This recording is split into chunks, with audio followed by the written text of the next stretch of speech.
আমার দলের প্রথম বক্তা যখন অবহেলাকে সংজ্ঞায়িত করে গেলেন, তখন প্রতিপক্ষের প্রথম বক্তা বিতর্কের এই মঞ্চে উপস্থিত ছিলেন ঠিকই, কিন্তু মন হয়তো ছিল অন্য কোথাও। তাই তিনি বারবার ভিন্ন ভিন্ন সুরে একই গান গেয়ে প্রমাণ করার চেষ্টা করে গেলেন যে সন্তানের মানসিকতা নাকি বৃদ্ধ পিতামাতার প্রতি দায়িত্ব পালনে অবহেলার মূল কারণ নয়। অবহেলার সংজ্ঞায় যেখানে বলছে অবহেলা হচ্ছে প্রদত্ত পরিস্থিতিতে যত্নের অভাব এবং ইচ্ছাকৃত অসতর্কতা, অর্থাৎ বিজ্ঞ প্রতিপক্ষ, অবহেলার প্রশ্ন আসে তখনই যখন আপনি পূর্ণ সামর্থ্য থাকা সত্ত্বেও আপনার বৃদ্ধ পিতামাতার যত্নের প্রতি ছিলেন উদাসীন।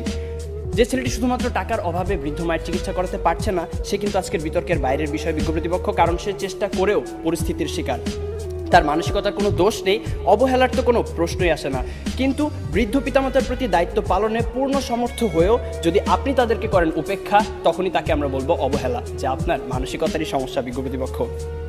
আমার সন্তান যেন থাকে দুধে ভাতে, অন্তরের এই নিবেদন তো পৃথিবীর সব বাবা মায়ের। অথচ সারাটা দিনের ব্যস্ততা শেষে একটুখানি অবসর পেলেই যেখানে আমাদের ফেসবুক বা হিন্দি সিরিয়ালে ডুব দেওয়ার সময় হয়, সেখানে ফোন দিয়ে মাকে একটিবার জিজ্ঞেস করার সময় হয় না মা ভালো আছে কিনা, বাবাকে জিজ্ঞেস করার সময় পর্যন্ত হয় না ওষুধগুলো ঠিকমতো খাচ্ছে কিনা।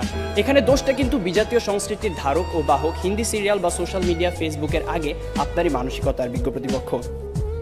একজন সুস্থ মানুষ সর্বোচ্চ 45 ডেল একক পর্যন্ত ব্যথার সম্মুখীন হতে পারে, আর সন্তান জন্মদানের সময় আমাদের মায়েরা যে পরিমাণ ব্যথার সম্মুখীন হন তা 57 ডেল এর কিছু বেশি, যা একজন সুস্থ স্বাভাবিক মানুষকে প্রয়োগ করা হলে অনায়াসে তার 20টি হাড় ভেঙে যাবে। সন্তানের জন্যই যে মায়ের সর্বস্ব বিসর্জন, সন্তান হয়ে সে মায়ের প্রতি যেন আমাদের নিষ্ঠুরতম আচরণ। আর এর পেছনে মানসিকতাই যদি দায়ী না হবে, তাহলে কেন নারায়ণগঞ্জের ফতুল্লা শাসনগাঁও এলাকায় ভরণ পোষণ থেকে বাঁচতে সন্তানদের দ্বারা বস্তাবন্দি অবস্থায় রাস্তায় ফেলে যাওয়া 80 বছর বয়সী বৃদ্ধা হাসিনা বেগম সেদিন মারা গেলেন? কেন জামির উদ্দিন শেখ নামের শতবর্ষী বাবা 5 ছেলের 4 জনের হাতেই মার খেয়ে আজ শয্যাশয়ী? তথ্যসূত্র দৈনিক প্রথম আলো, 13 জুলাই 2018। পত্রিকায় প্রকাশিত এমন হাজারো হতভাগ্য হাসিনা বেগম বা জামির উদ্দিন শেখের গল্প আপনাদের শোনাতে পারি, জীবনযুদ্ধে যারা হেরে গিয়েছিল।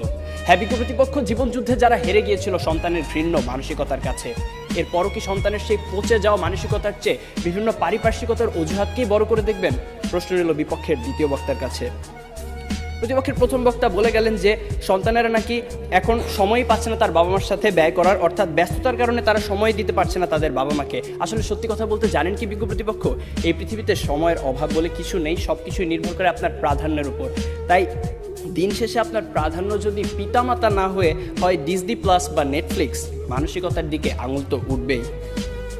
মাননীয় সভাপতি প্রতিপক্ষের প্রথম বক্তার বক্তব্য থেকে এটাই পরিষ্কার যে তারা মানসিকতা নয়, বরং সন্তানের সুশিক্ষার অভাবকেই দায়ী করে গেলেন, যার কারণে প্রভাবিত হচ্ছে মানসিকতা। মাননীয় সভাপতি, কোনো কিছুই তো আপনা আপনি দূষিত হয় না। এখন কেউ যদি ধূমপান করে বলে যে সিগারেটে থাকা নিকোটিনের কারণে তিনি ক্যান্সারে আক্রান্ত হয়েছেন, এখানে ধূমপানের কোনো দোষ নেই, তাহলে বিষয়টি কি নিতান্তই হাস্যকর নয় বিজ্ঞ প্রতিপক্ষ? তাই আজ বুঝেই হোক আর না বুঝেই হোক, আপনারা কিন্তু বৃদ্ধ পিতামাতার প্রতি দায়িত্ব পালনের অবহেলার মূল কারণ হিসেবে সেই মানসিকতাকেই দায়ী করে গেলেন। ধন্যবাদ আমাদের সাথে একমত পোষণ করার জন্য। প্রতিপক্ষের প্রথম বক্তার মতে বর্তমান সমাজে বাবা মায়ের মধ্যকার অশান্তি, ঝগড়া ইত্যাদি দেখে অবহেলায় একটি বড় হওয়া একটি সন্তান তো সেগুলোই শিখবে। কিন্তু বিজ্ঞ প্রতিপক্ষ, একই পরিবারে বেড়ে ওঠা 2টি সন্তানের মধ্যে যখন এক ভাই হয় সমাজে উচ্চ প্রতিষ্ঠিত আর আরেক ভাই হয় মাদকাসক্ত বেকার, তখন আপনি কি বলতে চাইছেন যে তাদের বাবা মা তাদের দুরকম শিক্ষা দিয়েছে? অর্থাৎ আমি এটাই বোঝাতে চাইছি যে পরিস্থিতি যেমনই হোক না কেন, ভালো মন্দের বিচার করার মানসিকতা বা বিবেক সে তো আপনারই হাতে।